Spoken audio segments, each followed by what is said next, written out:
Hello everyone, and welcome back to the Muscle Car Appraisal channel. Thank you all for watching. Hope you all subscribe so you can get the latest of the greatest. Here we are walking into the Donald D. Stevens Convention Center for the Muscle Car and Corvette Nationals 2022 version. A little different scene than last night. First thing I see when I walk in the door is a brand new Charger Hellcat back there. More than likely it's a dealer car. Don't know if that's going to be its final parking space, but that's where it is. And then over here I can see that they have the registration desk set up. That's where I'm headed, so I can get my credentials and enter into the show. That's where I'm going to be. We'll be right back.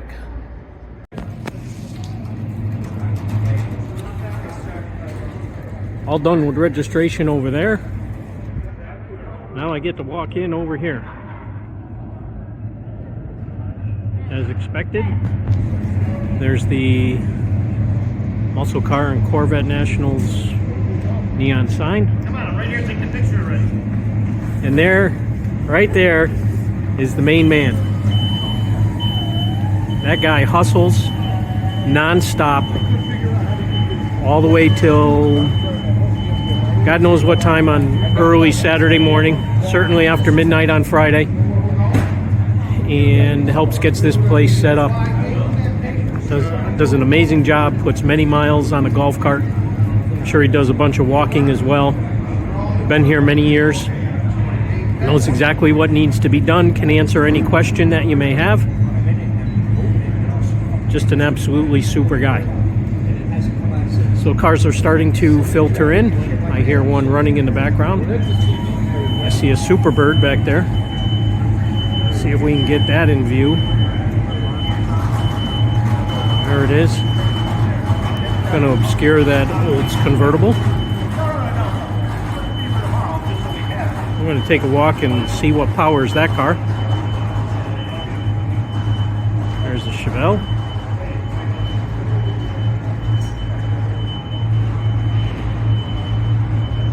This row over here is going to filter in with vendors, a vendor over here, and cars lined up all the way down. Right here in front of us is going to be a high-end unveiling, as will that space. And things will just simply continue to fill in. There's going to be a bunch of premier unveilings here. Your general high-end restoration shops have spots over here and a couple over there. It's going to be interesting to watch this place fill in. The event organizers do an absolutely fantastic job putting this show on. They work throughout the year looking for cars, inviting cars, making arrangements for placement within the show, making arrangements for move-in times. There's a marshalling yard for parking of these trailers. There's a door down that end where the trailers come in. We can see a reliable trailer back there. It comes in on the right, moves out on the left. And look at this, here comes another wing car.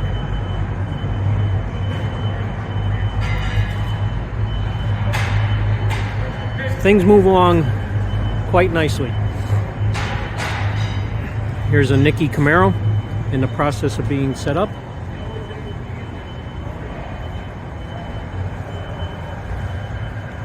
Another Nicky Camaro. And a third.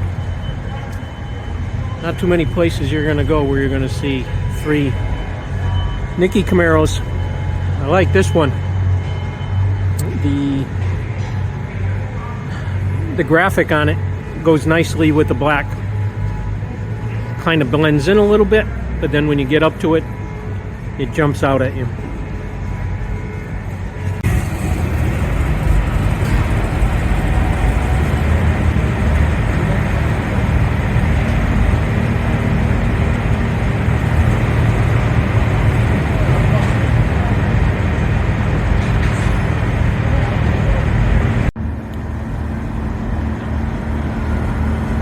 Okay, every time you turn around, something has changed. Back here, in this portion of the building, is where they do the vintage certification, and the area is filling in. And what has popped up but a candy apple red 1969 Shelby GT 350. White interior. Let's take a peek inside.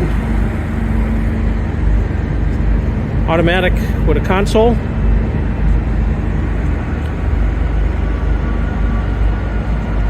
This car should be in the vintage certification. I think that's why it's back here, which means that the car is a survivor.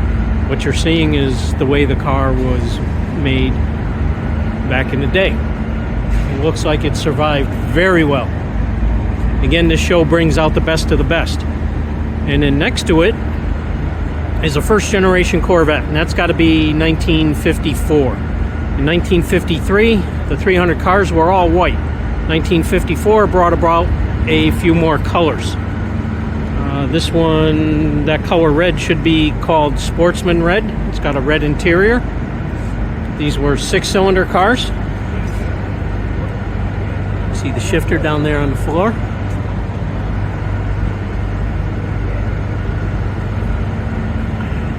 Tan top. In front of it is a 65 Corvette. Got to be an air conditioning car.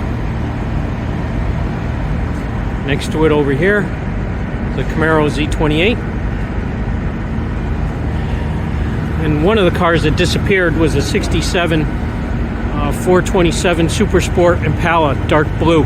I'll hunt that car down. I think that was going to be in vintage certification as well. And that car was absolutely fantastic. This car just came out of a reliable carrier. And if this is a survivor car, it has been maintained and is in absolutely fantastic condition. Looking at the tag, looks like it's a New York car. Yep, got New York stickers on the windshield. White interior, 4-speed car, air conditioning. More cars coming out of reliable carriers. I saw a couple 69 Daytonas, so the wing cars continue. And here's another one coming out right here, another wing car. Let's zoom in and see what we can see. That one says Daytona, so again 1969. There was a couple that drove in. There goes our friend again, putting more miles on his go-karts.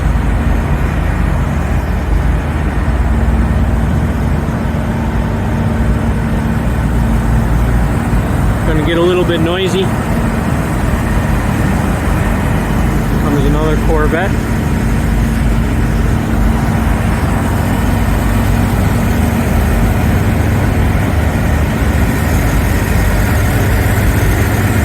See what they got inside here.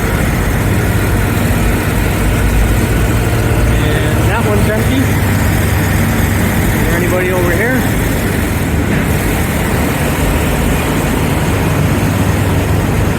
That one's empty. These are running. See what we got inside the door.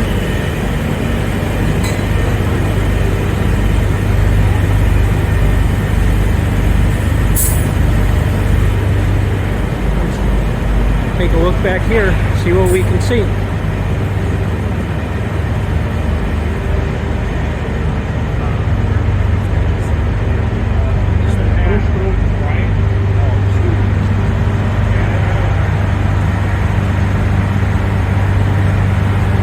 They got two more got to come out of there. They got two more that got to come out of there. This one either just arrived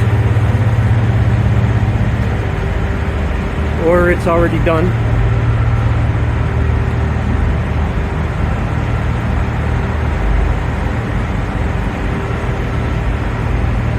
few more cars have popped in here and there.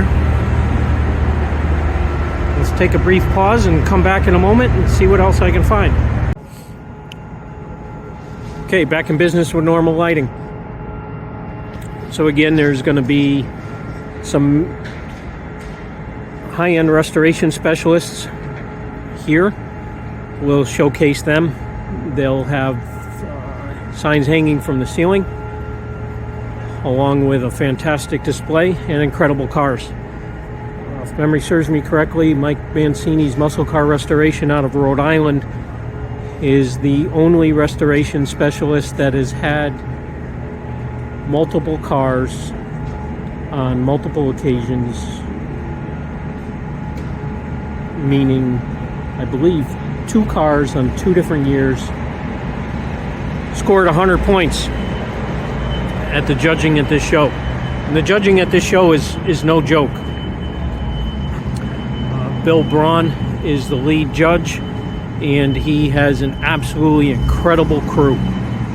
They know exactly what they're doing. No monkey business.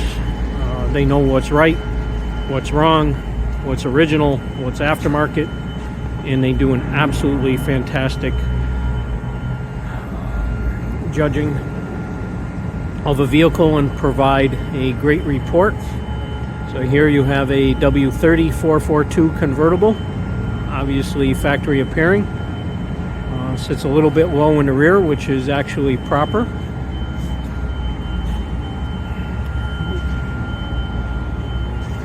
The generation of this car is becoming very popular.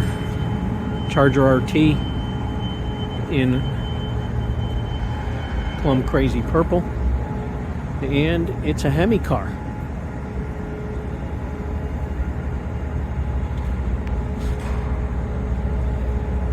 Let's see if it's a stick or an automatic. It's an automatic. Not going to see much through the reflections in the window. Let's see. 1, 2, 3, 4, 5. There you got 5 wing cars right there.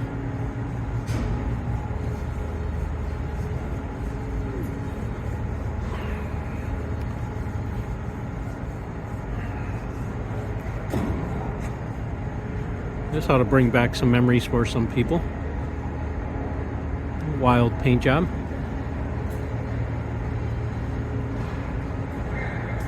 It says Plymouth on the back, so that means it's a Superbird 1970. Has a nice mural on the back. You got the coyote chasing the Roadrunner. He's actually got a knife in his hand. I'm gonna slice him up, but he's not gonna catch him.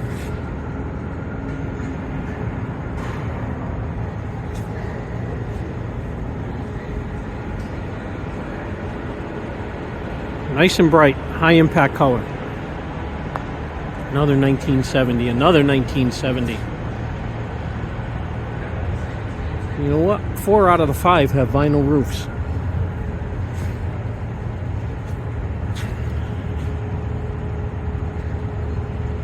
Black, straight as an arrow. Proper license plate, black ice. And another high impact color car.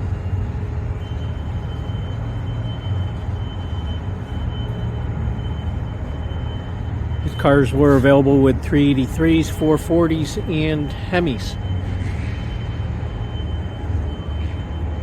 And I believe this is the only one with call out, so this one's a 446 pack.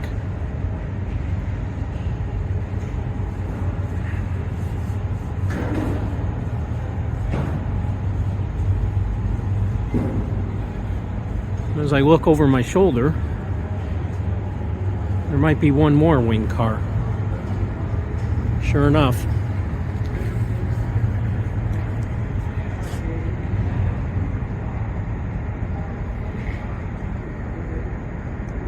There's another Plymouth Superbird. So that's about it for now at the 2022 Muscle Car and Corvette Nationals. As the place fills in, I'll continue to get footage. You'll have previews of the cars and the way that the show works. It's quiet here on a Thursday morning, but as the day goes on, things will become more and more busy. And Friday's a very busy and frantic day, moving things around, people getting their displays, shining up the car. Got to be ready for first thing Saturday morning because that's when the general public comes in. Be back soon.